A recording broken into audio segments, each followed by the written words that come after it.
So remember that they are changing my voice. Again, I tell you in Revelation, when they're talking about the beast, they specifically say, who can wage war against the beast? And they're in wonder. They're in awe. They're like, wow. Because you people are looking up to the wrong person. The beast is an amalgamation, a combination of the kings of the world. The different heads stand for kings. It stands for kings of specific nations. In the Bible is one way to look at it, but those nations represent ideas. Like America is very technological, right? Or Saudi Arabia and oil, right? They represent different aspects of life, right? That's why the Solomon's 666 talent gold tax is called talents. Okay, he's taxing them so people can use their talents to build him an excessive and, luxurious temple to the Lord. When the Lord requires, righteousness and justice and obedience. And the Lord doesn't desire fancy schmancy temples. God doesn't respect people making fancy temples while people are starving and homeless. I mean, pretty straightforward, right? I mean, that's why Christ is a character in the New Testament says, why don't you judge for yourselves what is right?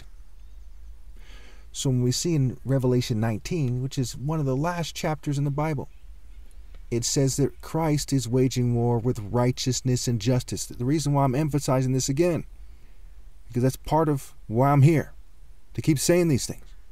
It's like the Christians who were preaching to people who were about to execute them, right? No one else is listening. It's just the guards, and they're still preaching, right? It's moral repetition. Okay, so who can wage war against the world system, against the kings of the world? Somebody with an AR, a bunch of rednecks with ARs? No.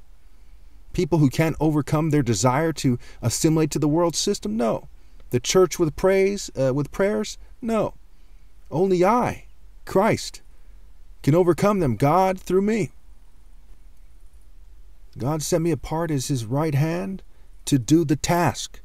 So who is talking to you? The guy who's going to marshal your souls into hell for rebelling against God if you don't obey God through him, which is me. That's who's talking to you. The one who can wage war against the beast, the one who you're not in awe of, the one you're not following because they were in awe and in wonder, they were full of wonder because of the things that the beast did.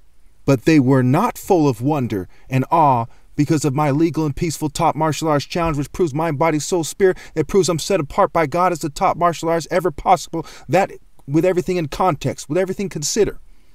And they've sabotaged and edited to try to cover it up. But the proof is in the pudding, as they say.